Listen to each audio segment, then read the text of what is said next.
Halo semuanya, jumpa lagi sama aku, Saada Bacetus Pogung. Apa kabar kalian di sana? Setelah 2 bulan lockdown ini, semoga masih pada tetap sehat, masih pada tetap di rumah aja, dan masih pada tetap produktif dimanapun dan kapanpun teman-teman semua berada, termasuk aku.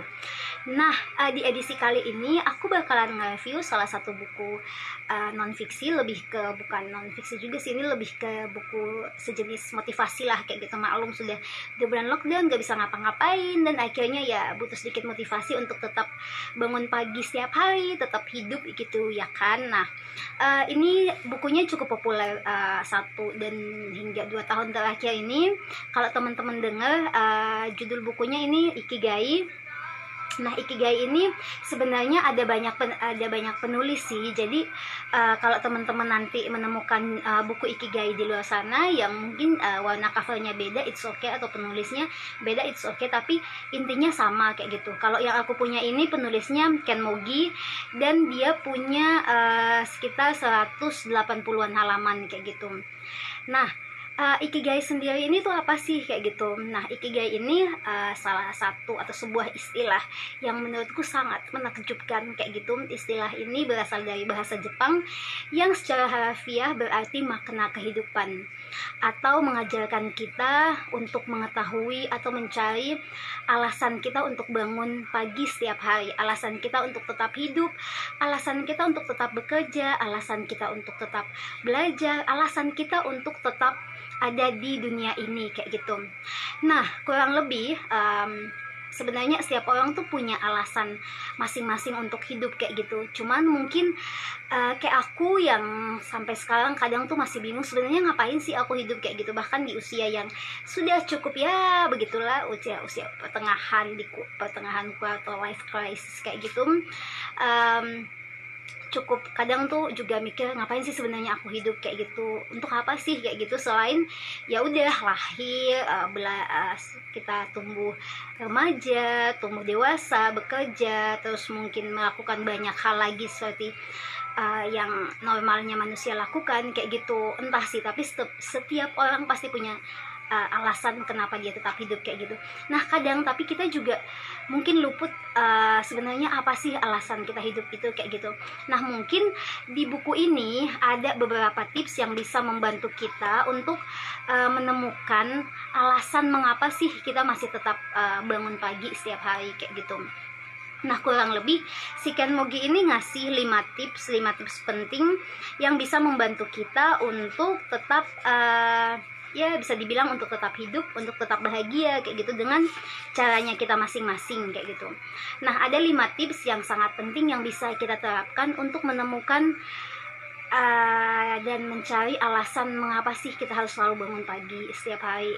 It doesn't mean bukan berarti kamu harus selalu bangun pagi setiap hari, no, tapi maksudnya adalah mengapa kamu masih tetap hidup sampai saat ini, dan apa sih alasannya kamu tetap bertahan hidup kayak gitu. Nah, yang pertama adalah kita bisa menemukan alasan kita tetap hidup dengan memulai dari hal-hal yang kecil kayak gitu.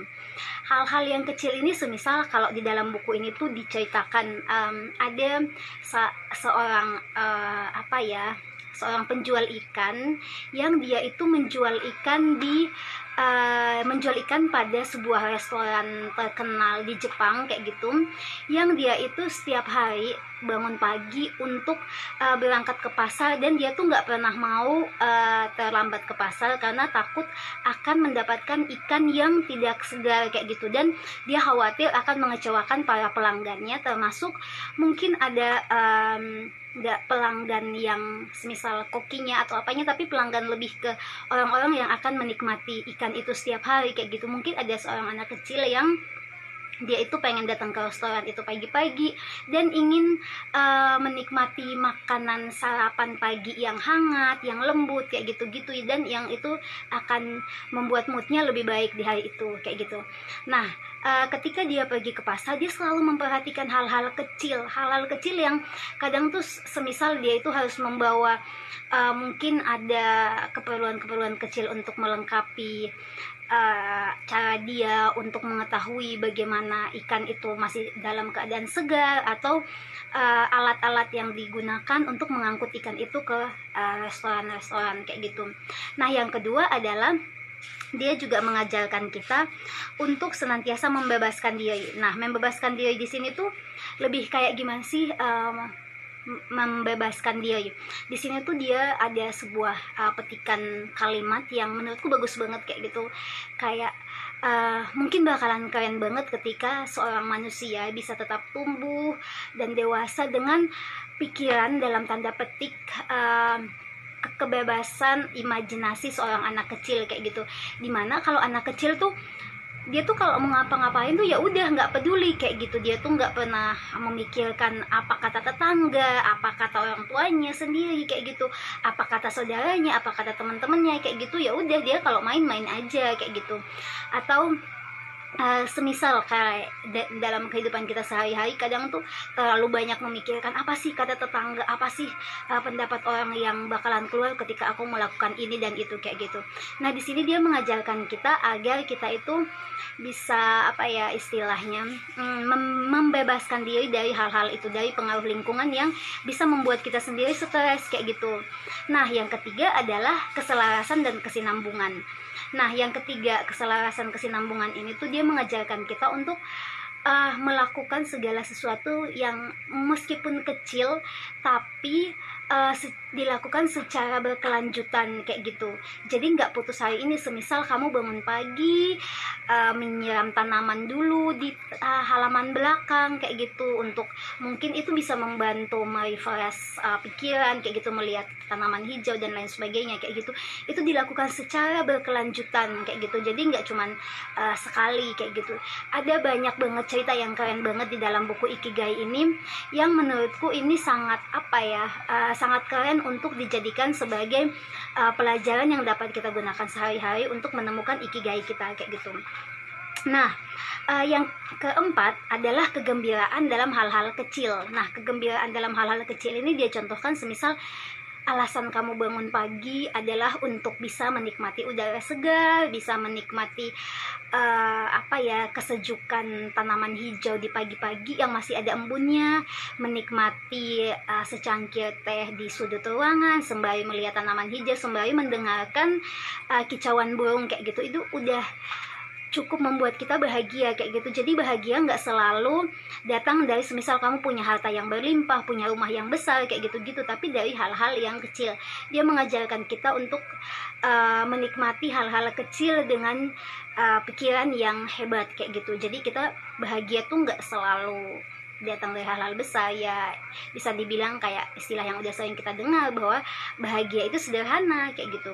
Dan yang terakhir adalah kita harus hadir di tempat dan waktu sekarang. Jadi kayak ketika kita melakukan sesuatu, ketika kita hidup hari ini, ya udah kita hidup untuk hari ini, melakukan segala sesuatu untuk hari ini kayak gitu. Dan ada banyak hal yang terkadang kita lupa, kayak kita tuh selalu melakukan sesuatu berharap mendapatkan imbalan kayak gitu. Kita berharap ketika kita melakukan hal baik kita akan mendapatkan balasan hal baik juga kayak gitu. Kita bekerja, kita berharap untuk mendapatkan gaji, dan ketika itu kita tidak mendapatkan dengan standar yang cukup, kita bakalan kecewa kayak gitu. Nah, di sini benar-benar diajarkan kepada kita agar kita itu bisa membebaskan diri dan menikmati hal-hal kecil, dan yang paling penting menghadirkan diri saat ini. Just be yourself gitu, just be yourself, dan cobalah untuk menikmati hari ini gitu. Jadi terkadang kita nggak perlu pusing memikirkan apa yang akan terjadi di masa depan atau apa yang sudah terjadi di masa lalu. Cukup nikmati waktu yang ada hari ini kayak gitu. Dan setiap orang punya makna kehidupannya masing-masing dan alasan yang berbeda untuk bangun setiap pagi. Dari sini kamu setelah membaca buku ini, kamu bisa menemukan alasan kamu untuk bangun setiap hari, dan meskipun itu kecil nggak apa-apa, karena itulah yang bisa membuat kita bahagia secara hakiki. Sekian dulu dari aku, kurang lebihnya semoga bermanfaat. Bye bye, see you guys.